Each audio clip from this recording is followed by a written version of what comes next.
Hi to everybody who's joining us on this live program. It looks like we're going to do this live around about 8 o'clock Thai time for, well, the next couple of days, maybe week. We'll just have to see as I turn the sound down. So I haven't done this sort of live for a few weeks now, just a bit rough around the edges. So welcome to the people. We've already got Richard and Camb is already with us, and no one's expecting this, so I don't really expect too many people live. I just wanted to cover a couple of important pieces of news with you, and I think this news is going to be very dynamic over the next few days. So I think it's important for those of us that live in Thailand, those of us that are visiting Thailand, those of us that love Thailand, been here maybe in the past and want to keep up to date with what's going on, people interested in Southeast Asian politics, and of course people watching the situation along the Thai Cambodian border. This morning program is going to be for you. It's 9 o'clock, you say. I'm not sure what I said wrong. Anyway, so yeah, we'll try and do this around about 8 o'clock in the morning. I just thought of this around about 8 o'clock this morning, so yeah. This is the first of what we hope will be a daily program over the next week. Because it's a very important time for Thailand. There's a lot of moving pieces, and it is quite confusing to follow it all for those that are not necessarily immersed in Thai news or Thai politics every day. I at least have not only an interest in Thai politics, but I've been deeply immersed in reporting it and also reading a lot of it additionally from what you might be reading for the past 14 or 15 years. So hopefully I can provide a bit of insight and we can work together on these live programs to try and figure out exactly what's going on. Now, the big news today is that at 10 o'clock last night, the Prime Minister announced that he was dissolving the Parliament. Now, the Prime Minister in a parliament, the way that Thailand is set up, similar to places like Canada, the UK and Australia, the Prime Minister has the ability and the right to call an election anytime they want. In this case, they're dissolving both houses of Parliament. So that means they're no, this won't be. No, this is just dissolving the lower house, not the Senate. And it's been approved by His Majesty the King. So the bottom line is that Thailand is off to the polls. Now, we'll check out some of the news reporting about this over the next 10 minutes or so, and I'll be very happy for anybody to throw in any questions or comments. Now, surrounding all this, and I suppose with the exclamation mark, is that Thailand is in just an ongoing conflict with Cambodia, and as we speak there are still guns being fired, heavy artillery being fired across the border from both sides.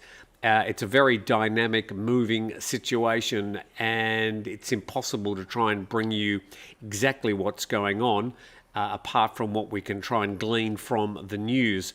As I've said and I've posted in the past, I think it's on this post as well, there are a few different publications that I think are more worthy than others and where you'll probably be able to get both sides of the story. I think the best thing as expats and tourists that we can do is not show any fear or favour for one side or another. We should probably, if asked by Thai people what we think about the situation, is really say nothing at all. I don't think it's going to help by getting involved in any discussions. Now, we can personally have our feelings about who fired the first shot or how things could be resolved, but I think the way that things are at the moment in Thailand, it's best for expats and visitors to the kingdom to keep their thoughts to themselves and let Thailand and Cambodia work this out. Okay, so let's get into this. And I'll start with a Bangkok Post posting. Just hoping all this is going to work because I didn't really do much checking. Of course it's not going to work because this isn't plugged in. Always helps, so let's see if that helps. You'd think I would have figured that out before I pressed the go button. Here we go. So, going to this story from the Bangkok Post, PM Anutin announces return of power to the people, and the Royal Gazette has published a royal decree for Parliament dissolution. So, the posting of a Royal Gazette posting means that the King has endorsed the dissolution of Parliament request from the Prime Minister. It's been approved, and therefore the Parliament is now dissolved, and there'll be no more sitting of the lower house of Parliament, and an election is on the way. And we'll get to exactly when the election's going to be as we wade through these articles. And the Prime Minister has posted on his Facebook page, the way they do things these days, shortly after 10 last night, saying he's returning power to the people and referring to his plan to dissolve the Parliament and pave the way for a general election. His announcement coincided with the joint sitting of Parliament voting on a condition for the passage of a constitutional amendment bill. Okay, without getting too much into the weeds of this, there has been a lot of dissension in the fragile coalition. Sorry, I've got to enter my password as you do. So just allow me to enter my password. Why is it asking me in the middle of a live program?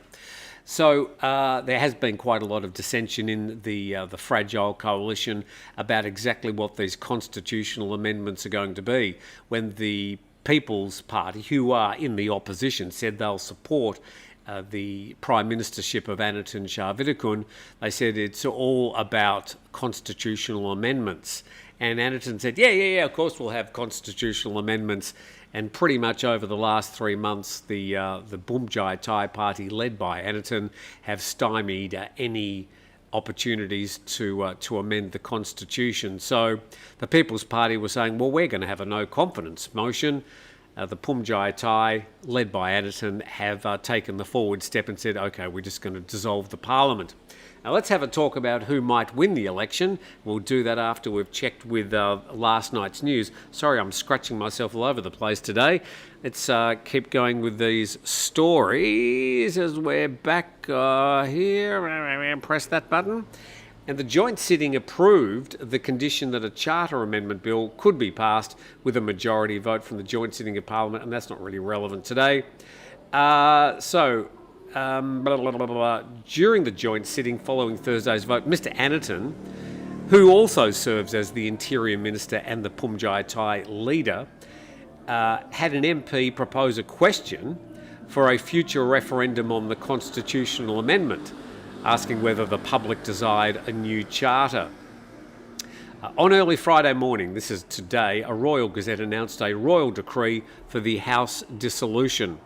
So basically this is sort of wading through all the reasons that they're calling for a dissolution of Parliament. Now just think politically, you've got this situation, this conflict along the Thai Cambodian border. There's a wave of nationalism sweeping through Thailand.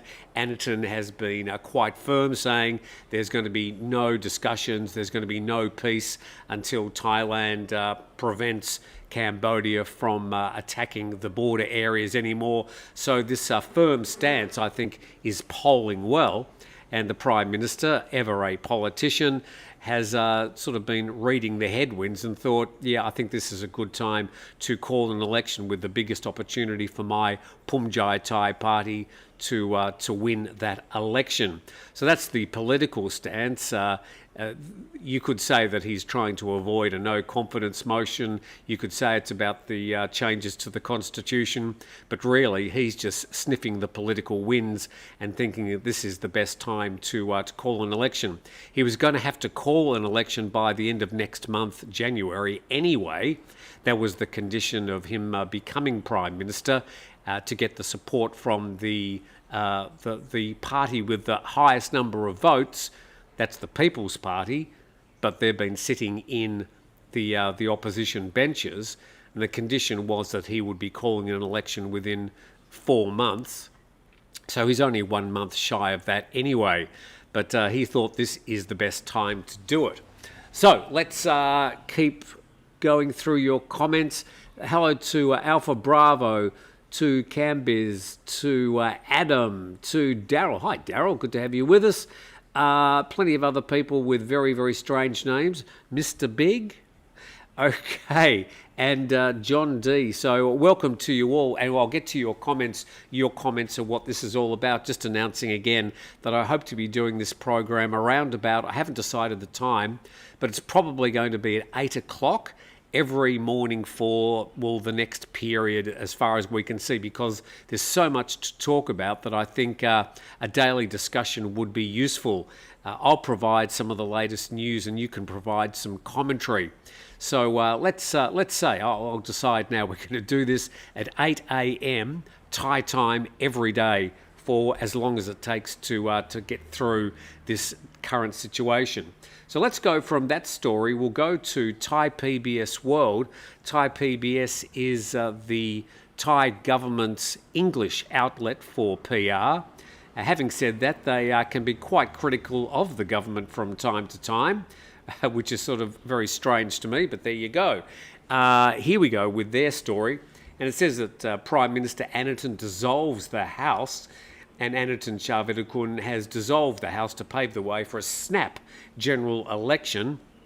Hardly a snap. He was going to have to call an election next month anyway, so perhaps an early call for a general election.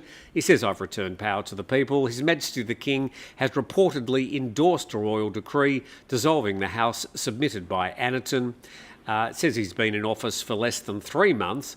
He had earlier pledged to dissolve the House by the end of January. Anutin's decisions believed to have been prompted by a threat by the People's Party, the biggest opposition party, to submit a no-confidence motion against his minority government. So this government was fragile. It was a minority government.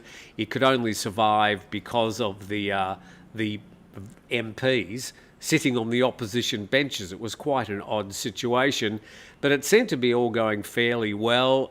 But of course, the situation along the Thai Cambodian border is making things very, very complex. And as I said, Anutin is sniffing the political winds. And it says that Natapong Rungpanyawat, the leader of the People's Party, subsequently called on the Prime Minister to dissolve the House after the Phumjai Thai Party MPs formed the majority that backed the requirement. The party later launched a move to file a no-confidence motion, blah, blah, blah. Let's go to this report from Khawsod English. PM Anutin dissolves the House as the Thai-Cambodia clashes escalate.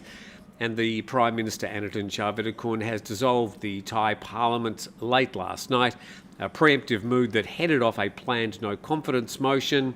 And it says the dissolution followed days of escalating cross-border fighting that shattered a US-brokered ceasefire, I would say a ASEAN and US-brokered ceasefire, and stirred political anger over long-running territorial disputes. Anutin, who'd embraced a hardline posture, has drawn backing from ultra-nationalists and conservative groups for refusing to scale back military operations. Quite a dynamic situation that it looks like the days of the ultra-nationalists, the royalists here in Thailand, the military-backed parties have really subsided and become almost irrelevant. But Phumjai Thai seems to be filling that space for conservative politics in Thailand, even though that's Daisy, by the way, who's joining in the program. Oh, you're getting... There you go. That's the back end of Daisy. Good morning, Kun Game. Swadee Krap.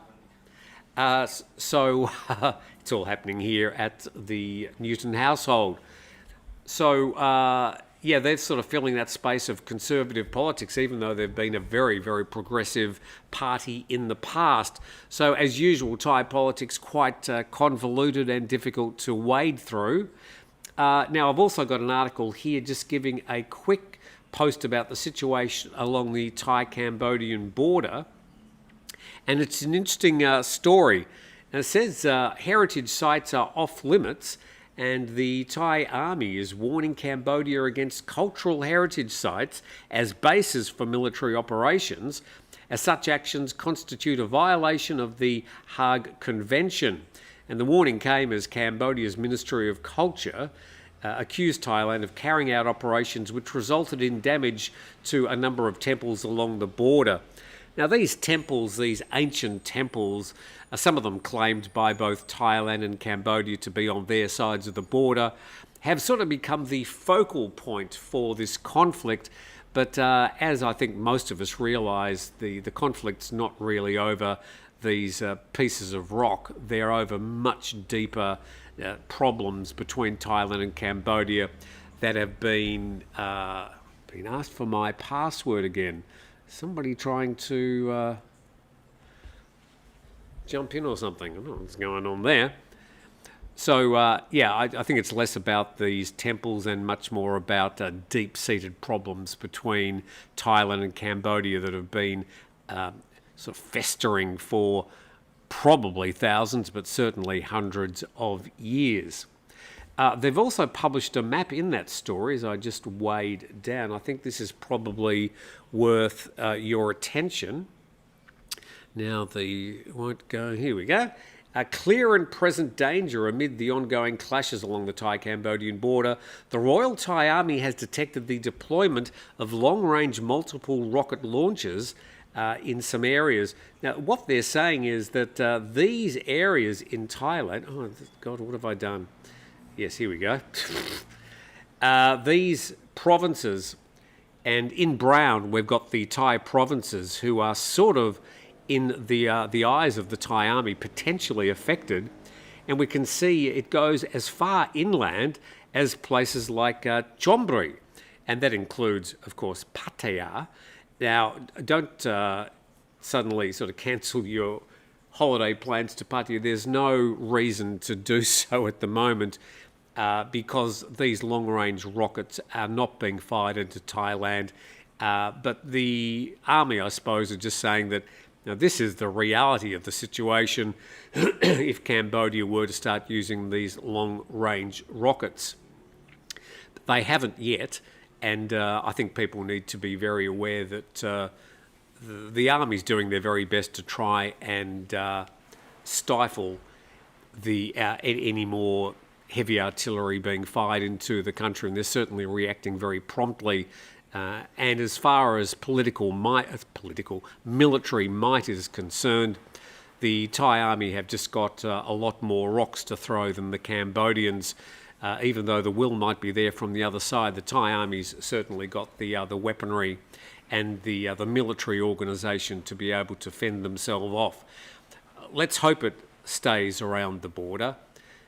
The biggest problem, as far as I can see, is that the people who are most affected are the peaceful living Thai and Cambodian villages on either side of the border.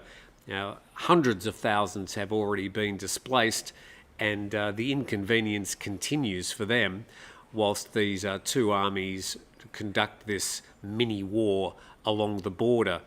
Now, foreign embassies have alerted people to the fact that they would suggest don't go within 50 kilometres of the border area. As I've said a few times before, there's very few things that people would probably want to see within 50 kilometres of the Cambodian border. I estimated 99.9% of tourists would be going to places other than along the Thai-Cambodian border. So I followed the advice of your various embassies, and most of them are suggesting that you stay out of that area, but within 50 kilometres of the border. So that's the situation. Let's go to your comments, and I want to hear what you think about the situation, what your thoughts are about the situation along the Thai-Cambodian border. I don't think there's any need to legislate what led to it. It's so complicated. It needs a Netflix miniseries to try and describe it. And I don't think this is the place to do it. But we can talk about what's happening now, how it might affect you, and decide what we're going to be doing personally about it. Now, from my point of view, I'm on the Andaman coast. I'm a long way from these conflicts, and it's not affecting me directly at all. However, I'm very concerned for the Thai people. I'm concerned for the Cambodian and the Thai villages along the border areas, and all I can do really is just be concerned. I can't intervene directly, and I also don't want to be showing favour for one side or the other, because that's not really my role. All I can do is try and provide you with up-to-date information and news. And in amongst all that, of course, we've now got this Thai election. Just very quickly before I get to all your comments, and thank you very much everybody who's joined in. Who else have we got here? We've got Michael Avila. We've got Dubai Farang. We've got Raven Rolando. So I'll get to all your comments in just a moment. Let's have a talk about who's going to win the election. And it's really a three-horse race.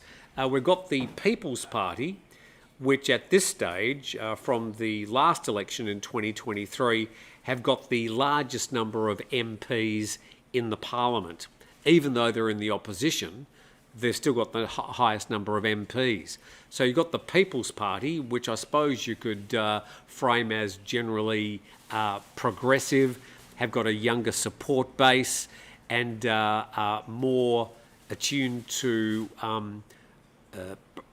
progressing or modifying the Thai constitution to limit the role of the army and even the head of state.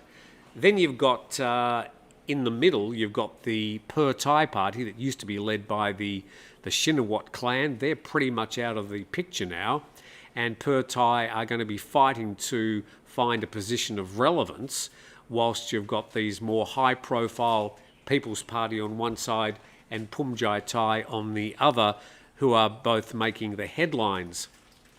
Per Thai you'd call a populist, centralist sort of political party. Then you've got Phumjai Thai, led by Anaton Javitakun, when he was the public health minister in the Prayut government. He was the one who passed the legislation to delist cannabis from the Category 5 narcotics list, basically legalising cannabis. So a very progressive man.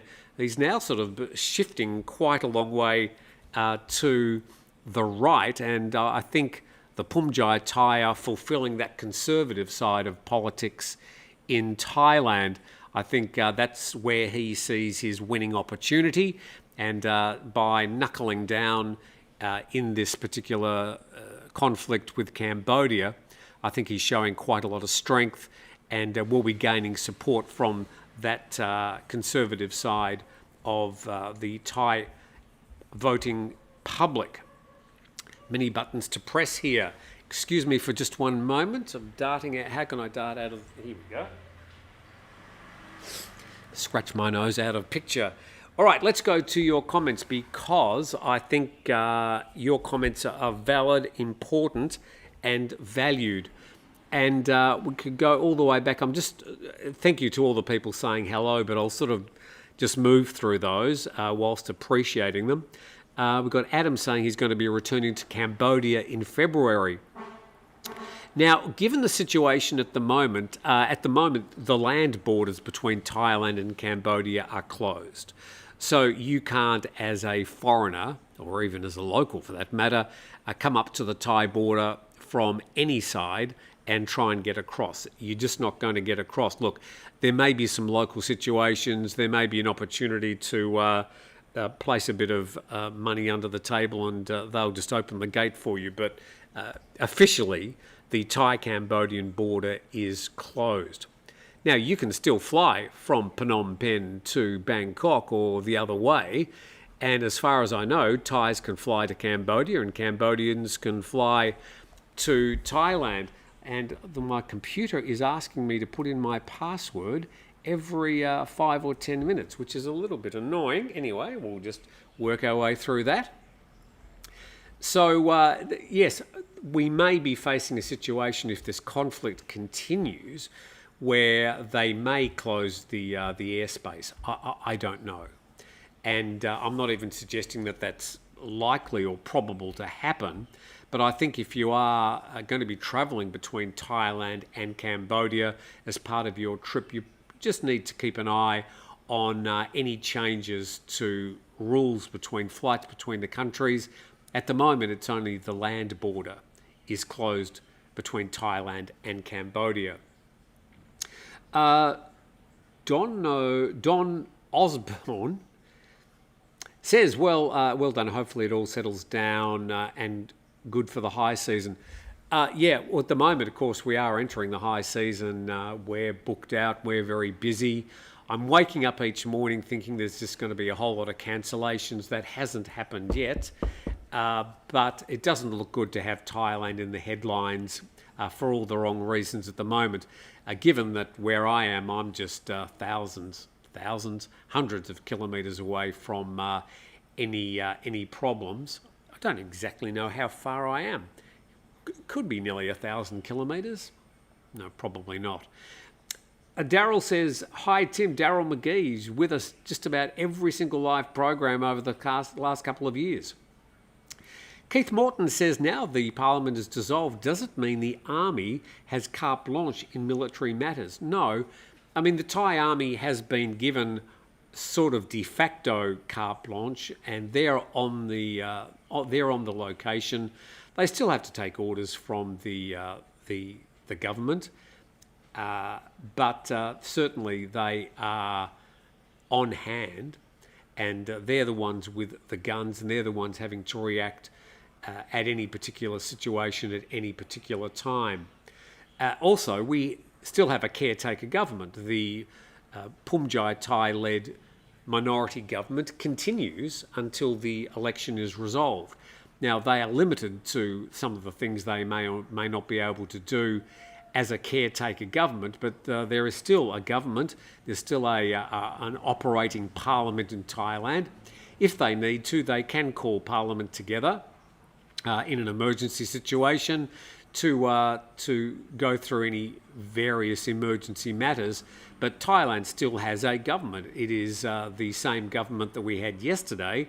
They're just operating in a caretaker role until that election is called. When will that election be? It's probably going to be, I'd imagine, late February. No date has been announced at the moment. That'll probably be announced in the next 24 hours. But I believe it has to be held within 45 to 60 days after the dissolution of Parliament. So you can take your shoes and socks off and work that out. But I imagine 45, I think it's going to be late February, but I could be wrong on that. But it will be between 45 and 60 days of the dissolution of the Thai Parliament. Good morning to everybody from Alpha Bravo. Good morning, morning, morning. Yo, bro, what's up for Christmas? Says J. Cabral, JC, whatever your name is, sir. It's very difficult when the names are just written without any spaces. I suppose that's the way the Thai language is written, but it's very difficult when written with the Roman alphabet. What's up for Christmas? I think I'm having people around for Christmas. I'm so busy at the moment. I haven't really had a chance to find out where I can get a turkey. I'm not really into turkey. Would probably go for ham and chicken or something. Turkey's just not... I just don't think it's worth all the trouble, to be honest, and quite expensive. Good morning, Tim, all the way from Trang. Hope you're doing well today. Trang is in, south of where I am. Also along the Andaman coast, a very beautiful area. Has, I think, got the most beautiful island in the world. That's what it was voted for this year. Koh Kradan. That's off the coast of Trang and worth a visit. I went there back in 2000 and there was me, probably 2 or 3 Thai staff in an almost deserted resort, and a 3-metre python. That was about all that was on the island at that time. So Raven says, Thailand draw a fake map, fly drones over Cambodia territory, then want the board and say they were going to invade Cambodia, have no choice but to defend. So you need to learn some punctuation, which would make it easier to understand what you're saying. But I thank you for your contribution. I imagine you'll be in later in the discussion. So Dubai Farang says, living in Thailand, support Thailand. I think if you're in any conversation and a Thai says, whose side are you on? You should say, oh, of course I'm on the Thai side. I understand that that would be the correct thing to say if you're in some sort of conversation with a Thai. We are going to see Thai flags flown. We're going to see more discussion in social media. We're going to see more trolls. And certainly, with the election looming, I imagine there's going to be what we could describe as interference in social media in the campaign leading up to that election. But I don't really know how that would be directed, because all three parties that are vying to try and get the highest number of votes, and therefore the opportunity to try and pull together a coalition. I don't think any one party is going to get a majority. That means 50% of the seats plus one. To get a majority with all the parties that are in play at the moment, I think would be very difficult. The only party that could probably do it is the People's Party. I can't see Pumjai Thai pulling together a majority, but look, we're in a very dynamic situation, and anything could happen over the next 45 to 60 days whenever the election is going to be called. The kind of map reworking has been going on around the world in the past 3 years. Look, as far as the map is concerned, it was drawn up by French colonialists back in 1907 from memory.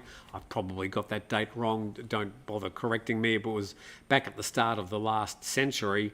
And no one's been, well, except the Cambodians, have been happy with that particular map. Certainly the Thais have never been happy with it. And it's been arbitrated a number of times. But it's not about the map. It's not about the dotted lines. There's a lot more things at play causing the problem at the moment. Not the least the Hun family, who basically run Cambodia, and the Shinawat family, who used to sort of de facto run Thailand, but that situation has changed. I think the Hun family would be putting that down as a scalp that they've won. But yes, the Shinawat family sidelined currently in Thai politics. They won't be a part of this election. The first election really since 2000, the first election in 25 years where I don't think the Shinawat family are going to be having any say in what's going on. The former Prime Minister resigned from Pheu Thai, and the other former Prime Minister, Thaksin Shinawat, currently languishing in jail. Good morning, Tim, from a windy Cha Am on the Gulf of Thailand coast, south of Hua Hin. Bless all the locals near the border from both sides. War is never a good thing, says Michael. You're right. The people that are suffering are these villages, hundreds of thousands of villagers, many of them who would be strolling across the border, either formal or otherwise, and trading a few bananas for a durian each day, living a simple life and living a peaceful life, really not knowing anything about all the madness flying around them. And there have been civilians killed on both sides, and we can all pray and hope that that situation is resolved so those people remain safe during this conflict. Now, there is no sign of the conflict de-escalating anytime soon. As we've been predicting over the past 3 or 4 weeks on TNT, we saw this conflict reigniting. It certainly has, and I think it's likely to get worse before it gets better. I understand that the US president's going to be on the phone with the prime ministers of Thailand and Cambodia today. I'm not sure what pressure he can bring to bear, but even if he says, come on boys, put your guns down and let's sort this out, any short-term ceasefire is not going to solve the problems. The problems need to be solved by Thailand and Cambodia. They're the only ones that understand the deep mistrust, and the larger countries like the US, China and Russia can sort of lean on Thailand and Cambodia with sanctions, restrictions, sort of some sort of trade embargo, but nothing is going to actually solve the problem long term, except for some deep discussions between the leadership of Cambodia and Thailand in consultation with their militaries. That's my take on the matter. I'm happy to hear yours. Cambodia bought a lot of tanks to the area, old T-55. Yeah, I think if you want to compare the military capability of each country's, Thailand is some 10 times larger and has much more modern equipment.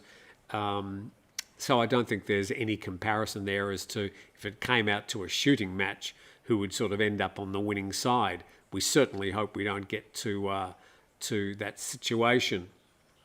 I visited both countries, and I think people in Thailand are better off. Okay, well, I think Thailand people, there's a higher GDP in Thailand. I think Thailand people are earning higher wages generally, but that doesn't really help the situation to solve this conflict. Cambodia bought a lot of done that one. Aren't these rocket launchers made in China? I haven't investigated where the rocket launchers. I think Thailand and Cambodia have got military equipment from China and the US and Russia and other places. So I think, both have got military equipment from various different superpowers. So I don't think there's anything to sort of glean from that. New elections in Cambodia, please. Well, let's not get into the political election process in both countries. I suppose we could say that the current Prime Minister of Cambodia is the son of the Senate leader, Hun Manet, and he's been a Cambodian strongman and leader in the country for decades. So a bit of a dynasty going on in Cambodia, a bit like we had in Thailand with the Shinawat family. You've also got other dynasties in other Southeast Asian countries, in places like Singapore and the Philippines, where family members tend to become the next Prime Minister. Okay, you're about 700 kilometres. Thank you very much, IUV. Oh, I have no idea what your name is, sir. 700 kilometres from Cambodian border and conflict. Yeah, here we are facing the Andaman coast, some 50 metres away from me here. We're a long way from the Cambodian border, about as far as you can get in Thailand, unless you head further south. It's not that far from the tourist destination in south. Beg your pardon, sorry about that. Thailand have issues with all countries that border them. Well, yes, we've certainly got... we don't have issues with Malaysia, but we have some issues along the border with Malaysia. But both the Malaysian and the Thai government have been quite friendly about trying to solve that situation. And we don't have any problems with Laos, as far as I know. But certainly the Burmese and the Cambodian borders are both fraught with problems. At the moment, Thailand just trying to make sure its border is secure with Myanmar and doing what it can in cooperation with Burmese authorities to try and close down the scam centres. The participation of Thailand to try and close down the scam centres in Cambodia is part of the reason behind this current conflict. And I think that's why you've seen some of these casinos bombed in past days. They've been saying that they're places where there's military equipment and different intelligence hiding in those locations. They're also the homes of some of these scam centres. So read into that what you will. Nice blue wall, Tim. I've had that blue wall there for months. But thank you very much. Daryl McGee, as you said, Tim, it's the innocent people in the villages that are suffering. I know my wife is a bit of a wreck.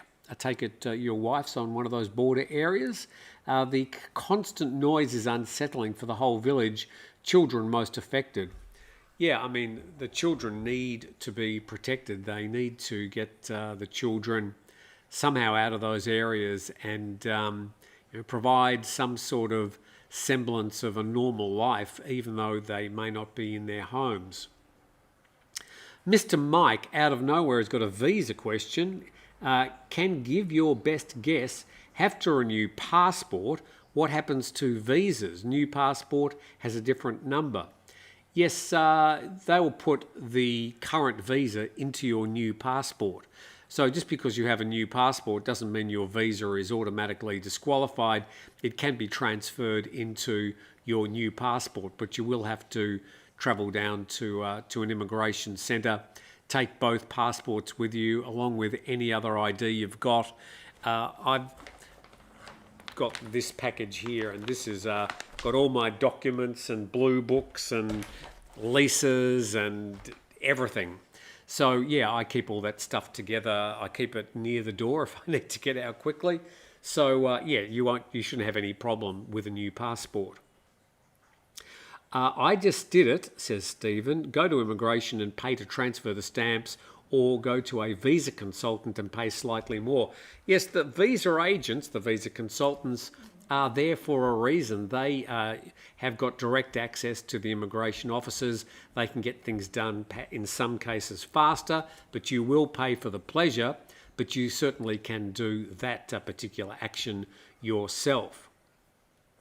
Cambiz says, I hope this is over by December 2026 when Tomorrowland Festival is hosted in Chonburi. So I think we just have to assume that everything happening in places like Chonburi, along the coast there in Pattaya and Jomtien, there's no disruption at this time. We will, by doing this daily show every day around 8 o'clock for the next short term, we'll certainly keep you up to date with any changes or cancellations to the situation along the Thai Cambodian border that may affect areas further into Thailand beyond those border provinces. My family are not far from you, says Daryl McGee.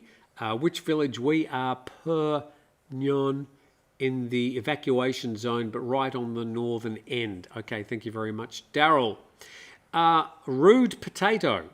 Thailand is showing some major small d energy when saving face is more important than people's lives. Okay, there are going to be some comments of dissent in our comment section, and we need to tolerate people's different point of view. So that's more an opinion than a statement of fact. So we'll leave that one there. Stephen Wilder says, hi Tim, I'm in Borket, Surin, about 30 kilometres from the border, 1,300 kilometres away from Phuket. Can't hear any bombing this morning yet. Fingers crossed it stays like that for you. Zylonza, hello Tim, from New Zealand. The Hun family should not be rejoicing as they have no idea who the new government is going to be. If a younger party populated by younger members, they are going to get a shock. Look, I think whoever wins the Thai election, the result, as far as Cambodia is concerned, will be largely the same. The Thai army will still be given a certain level of carte blanche. I think any party that went to this election saying that they're going to withdraw the troops from the border, that would not be a winning strategy for any party. I think all three parties are going to say Thailand is going to defend its borders. And I think that sort of rhetoric will remain strong during the election campaign. Greetings from Melbourne, says Shano Traveller. Hi. And how goes the fighting at the Khmer border? Oh my God. Morning, about 10 kilometres north of Cantalarak. Artillery and rocket thuds constant here, but we're fine. Good to hear. Market Pla. Okay, I think that is about it as far as comments are concerned. So yeah, we're going to be doing this every morning, let's say at 8 a.m. Thai time. It'll be a daily update on the latest along the Thai Cambodian border, any other important pieces of Thai news, and of course latest information about the election, the parties, what they're saying about the conflict along the border, what other policies they're bringing to the table, and we should know probably within the next 24 hours when the election date will be. All we know today is that an election has been called, the Parliament's been dissolved, it's been approved by His Majesty the King, and the next election will be held between 45 to 60 days of this morning. So that's about all we know. Hopefully that's brought you up to date. Don't forget, you can buy me a coffee if you feel inclined. There's a link in the description below. Otherwise, we look forward to seeing you tomorrow at 8 a.m. Let's get together, have a quick cup of coffee as we get started for the day, and try and wade our way through these big stories in Thailand. Thanks for watching, and we'll see you next time.